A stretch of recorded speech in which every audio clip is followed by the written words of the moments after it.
ओम शांति। 27 अगस्त 2024। बाबा के महावाक्य। मीठे बच्चे, चैतन्य अवस्था में रह बाप को याद करना है। सुन्न अवस्था में चले जाना या नींद करना यह कोई योग नहीं है। प्रश्न: तुम्हें आंखें बंद करके बैठने की मना क्यों की जाती है? उत्तर: अगर तुम आंख बंद करके बैठेंगे तो दुकान का सारा सामान ही चोर चोरी करके ले जाएंगे। माया चोर बुद्धि में कुछ भी धारणा होने नहीं देगी। आंख बंद करके योग में बैठेंगे तो नींद आ जाएगी, पता ही नहीं चलेगा। इसलिए आंखें खोलकर बैठना है। कामकाज करते बुद्धि से बाप को याद करना है। इसमें हठ योग की बात नहीं है। ओम शांति। रूहानी बाप कहते हैं बच्चों को, यह भी बच्चा है ना। देहधारी सब बच्चे हैं, तो रूहानी बाप आत्माओं को कहते हैं आत्मा ही मुख्य है। यह तो अच्छी रीति समझो। यहाँ जब सामने बैठते हो तो ऐसे नहीं शरीर से न्यारा हो गुम हो जाना है। शरीर से न्यारा हो गुम हो जाना यह कोई याद के यात्रा की अवस्था नहीं है। यहाँ तो सुजाग हो बैठना है। चलते फिरते उठते बैठते अपने को आत्मा समझ बाप को याद करना है। बाप ऐसे नहीं कहते यहाँ बैठे बेहोश हो जाओ। ऐसे बहुत बैठे बैठे गुम हो जाते हैं। तुम्हें तो सुजाग होकर बैठना है और फिर पवित्र भी बनना है। पवित्रता बिगर धारणा नहीं होगी। किसका कल्याण नहीं कर सकेंगे, किसको कह नहीं सकेंगे। खुद पवित्र रहते नहीं और दूसरे को कहते हैं वह तो पंडित हो गया। मियाँ मिट्ठू भी नहीं बनना है, फिर वह दिल अंदर खाता रहेगा। ऐसे मत समझो हम सुन्न में चले जाते हैं, आंखें बंद हो जाती हैं। यह कोई याद की अवस्था नहीं है। इसमें चैतन्य अवस्था में रह बाप को याद करना है। नींद करना कोई याद करना नहीं है। बच्चों को कई पॉइंट समझाई जाती हैं, शास्त्रों में दिखाया गया है। सातवीं भूमिका में चले जाते हैं, उनको दुनिया का पता नहीं पड़ता है। तुमको तो दुनिया का पता है ना। यह छीछी दुनिया है। बाप को कोई जानते नहीं है। अगर बाप को जानते तो सृष्टि चक्र को भी जान जाए। बाप बतलाते हैं यह चक्र कैसे फिरता है, मनुष्य पुनर्जन्म कैसे लेते हैं। सत्युग में बहल बड़ी आयु हो जाती तो भी बदसूरत नहीं कहेंगे। बाकी सन्यासियों का तो है हठ योग। आंखें बंद करना, गुफाओं में बैठे बैठे बदसूरत बन जाना। तुमको तो बाप कहते हैं गृहस्थ में रहते सुजाग रहना है। सुन्न में चले जाना यह कोई अवस्था नहीं है। धंधा आदि भी करना है, गृहस्थ व्यवहार भी संभालना है। सुन्न में नहीं जाना है। कामकाज करते बुद्धि से बाप को याद करना है। जरूर काम करेंगे, आंखें खोलकर करेंगे ना। धंधा आदि सब कुछ करते रहो। बुद्धि योग बाप के साथ हो। इसमें गफलत नहीं करनी है। दुकान पर बैठे आंखें बंद हो जाएगी तो कोई सामान ही ले जाएंगे और पता भी नहीं पड़ेगा। यह कोई अवस्था नहीं। हम देह से न्यारे हो जाते हैं, यह सब हठयोगियों की बातें हैं, रिद्धि सिद्धि वाले करते हैं। बाप तो अच्छी रीति बैठ समझाते हैं, इसमें आंखें नहीं बंद करनी है। बाप कहते हैं, मित्र संबंधियों को जो बैठ याद करते हो वह सब भूल जाओ।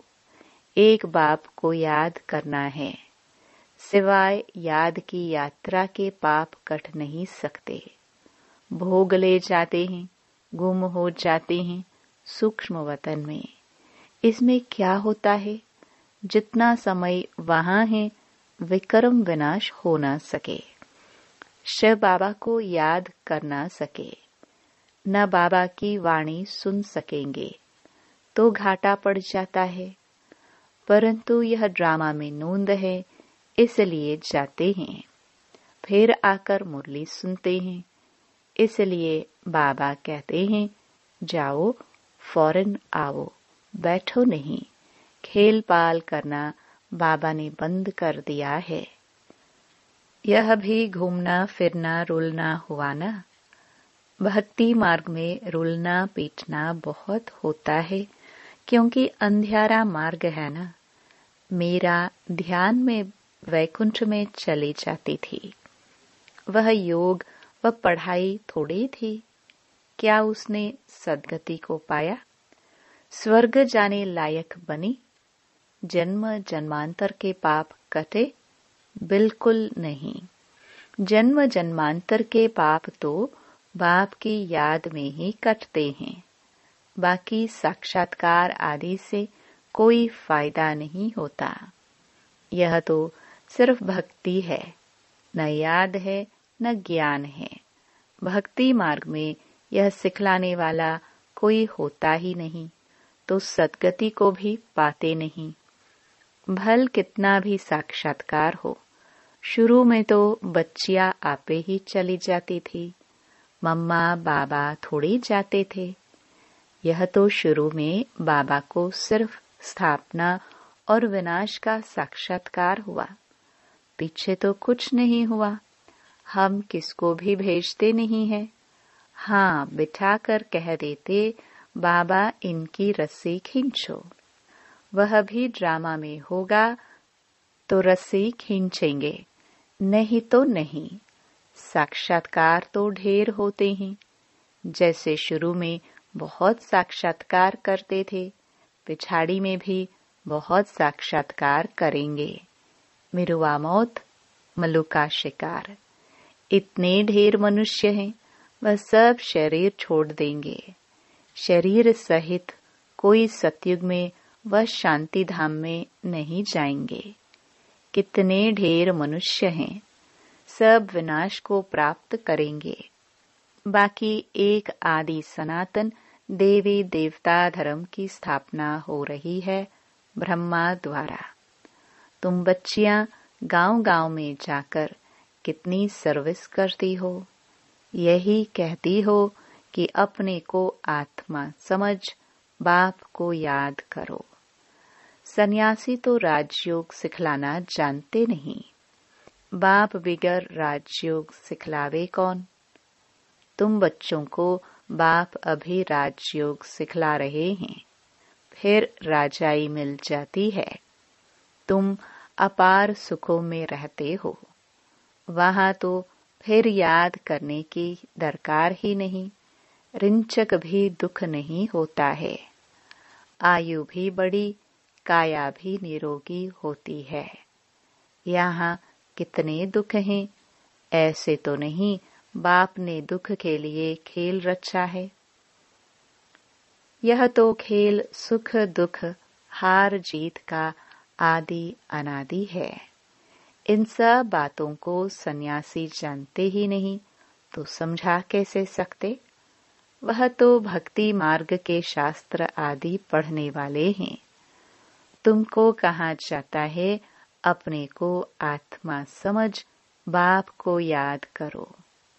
वह सन्यासी फिर आत्मा समझ ब्रह्म को याद करते हैं, ब्रह्म को परमात्मा समझते हैं, ब्रह्म ज्ञानी हैं, वास्तव में ब्रह्म है रहने का स्थान।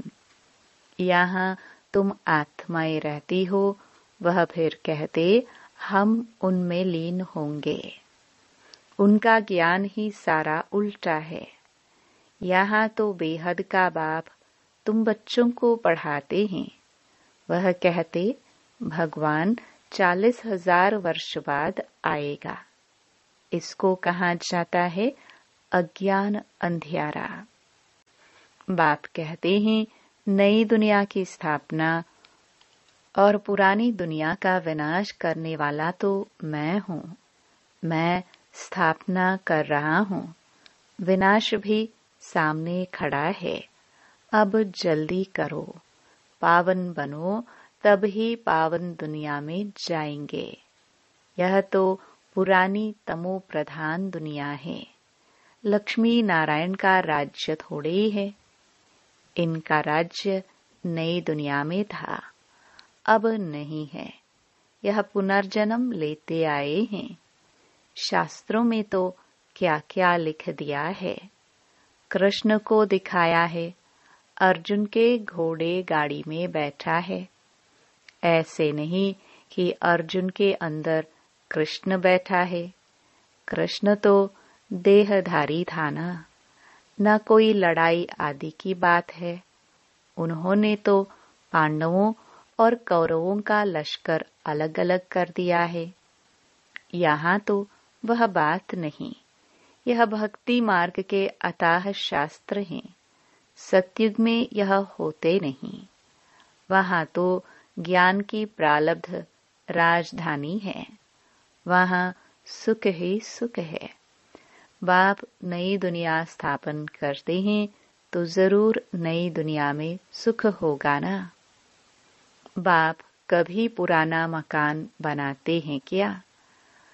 बाप तो नया मकान बनाते हैं। उस दुनिया को ही सतो प्रधान दुनिया कहा जाता है। अभी तो सब तमो प्रधान अपवित्र हैं, पराये रावण राज्य में बैठे हैं। राम तो कहा जाता है शिव बाबा को राम राम कह राम नाम का दान देते हैं। अब कहाँ राम, कहाँ शिव बाबा? अब शिव बाबा तुम बच्चों को कहते हैं मामेकम याद करो। जहाँ से आए हो वहाँ ही फिर जाना है। जब तक बाप को याद कर पवित्र नहीं बनेंगे तो वापस भी जा नहीं सकेंगे। तुम्हारे में भी कोई विरले हैं जो अच्छी रीति बाप को याद करते हैं। मुख से तो कहने की बात नहीं। भक्ति में राम राम मुख से कहते हैं। कोई नहीं कहेंगे तो समझेंगे यह नास्तिक हैं। कितना आवाज करके गाते हैं। जितना झाड़ बड़ा होता है उतनी भक्ति की सामग्री बड़ी होती जाती है। बीज कितना छोटा होता है। तुमको कोई चीज नहीं, कोई आवाज नहीं। सिर्फ कहते हैं अपने को आत्मा समझ मुझे याद करो। मुख से कहना भी नहीं है। लौकिक बाप को भी बच्चे बुद्धि से याद करते हैं। बाबा बाबा बैठकर कहते थोड़े हैं। तुम अभी जानते हो आत्माओं का बाप कौन है। आत्माएं तो सब भाई भाई हैं। आत्मा को और कोई नाम नहीं, बाकी शरीर का नाम बदलता है। आत्मा तो आत्मा ही है। वह भी परम आत्मा। उनका नाम है शिव। उनको अपना शरीर है नहीं। बाप कहते हैं मुझे भी अगर शरीर होता तो पुनर्जन्म में आना पड़ता। तुमको फिर सदगति कौन देते? भक्ति मार्ग में मुझे याद करते हैं। अनेक चित्र हैं। अभी तो नरकवासी से स्वर्गवासी बनते हो ना। जन्म तो नरक में लिया है, मरेंगे स्वर्ग के लिए। यहाँ तुम आए ही हो स्वर्ग में जाने के लिए जैसे कोई ब्रिज आदि बनाते हैं तो पहले फाउंडेशन सेरेमनी कर लेते हैं, फिर ब्रिज बनती रहती है। स्वर्ग की स्थापना का उद्घाटन फाउंडेशन सेरेमनी बाप ने कर लिया है। अब तैयारी होती रहती है। मकान बनने में टाइम लगता है क्या? गवर्नमेंट करने पर आए तो 1 मास में मकान खड़ा कर ले। विलायत में तो मकान तैयार मिलते हैं। स्वर्ग में तो बहुत विशाल बुद्धि सतो प्रधान होते हैं। साइंस की बुद्धि तीखी होती है, झट बनाते जाएंगे। मकानों में जड़ित भी लगती जाएगी। आजकल इमिटेशन देखो कितना जल्दी बनाते रहते हैं, वह तो फिर रियल से भी जास्ती चमकता है। और आजकल की मशीनरी से झट बना लेते हैं। वहाँ मकान बनने में देरी नहीं लगती, सफाई आदि होने में टाइम लगता है।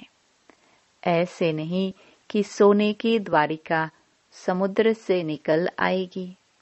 तो बाप कहते हैं, खाओ पियो भल, सिर्फ बाप को याद करो तो विक्रम विनाश हो, और कोई उपाय नहीं। जन्म जन्मांतर यह गंगा स्नान आदि करते आए हो, परंतु कोई भी मुक्ति जीवन मुक्ति को तो पाते ही नहीं। यहाँ तो बाप पावन बनने की युक्ति बताते हैं। बाप कहते हैं, मैं ही पतित पावन हूँ। तुमने बुलाया है, हे पतित पावन बाबा, आओ, आ करके हमको पावन बनाओ। ड्रामा पूरा हुआ तो फिर सब एक्टर्स स्टेज पर होना चाहिए, क्रिएटर भी होना चाहिए। सब खड़े हो जाते हैं ना।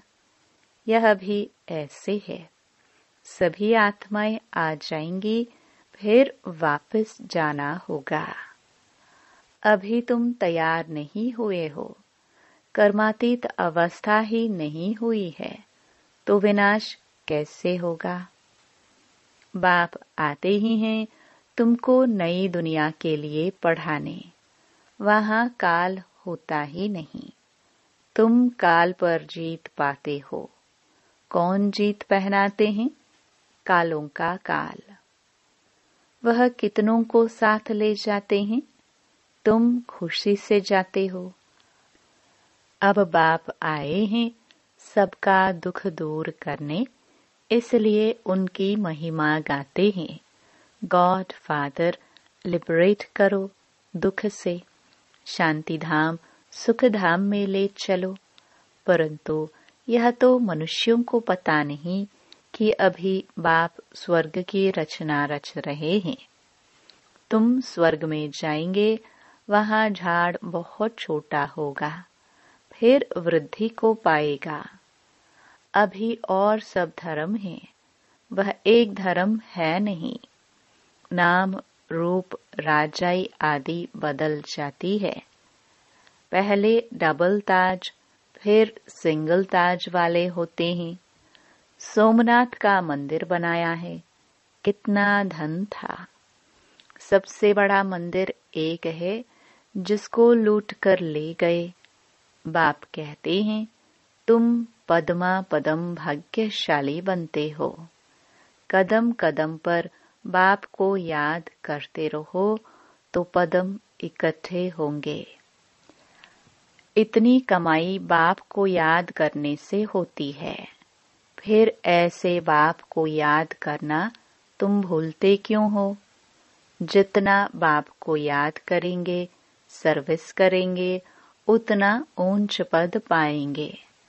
अच्छे अच्छे बच्चे चलते चलते गिर पड़ते हैं। काला मुंह किया तो की कमाई चट हो जाती है। जबरदस्त लॉटरी दबा देते हैं। अच्छा, मीठे मीठे सिखिलदे बच्चों प्रति माता पिता बाप दादा का याद प्यार और गुड मॉर्निंग। रूहानी बाप की रूहानी बच्चों को नमस्ते। धारणा के लिए मुख्य सार।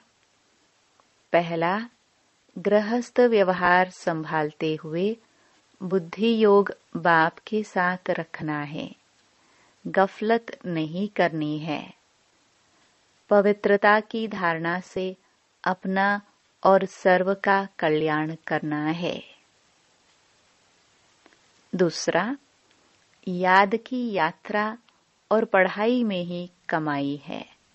ध्यान दीदार तो घूमना है, इसलिए उससे कोई फायदा नहीं। जितना हो सके सुजाग हो, बाप को याद कर अपने विकर्म विनाश करने हैं। वरदान। श्रेष्ठ स्मृति द्वारा श्रेष्ठ स्थिति और श्रेष्ठ वायुमंडल बनाने वाले सर्व के सहयोगी भव। योग का अर्थ है श्रेष्ठ स्मृति में रहना। मैं श्रेष्ठ आत्मा, श्रेष्ठ बाप की संतान हूँ। जब ऐसी स्मृति रहती है तो स्थिति श्रेष्ठ हो जाती है।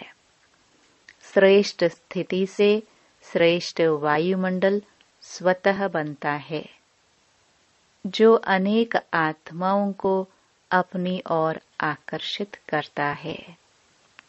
जहाँ भी आप आत्माएं योग में रहकर कर्म करती हो, वहाँ का वातावरण, वायुमंडल औरों को भी सहयोग देता है।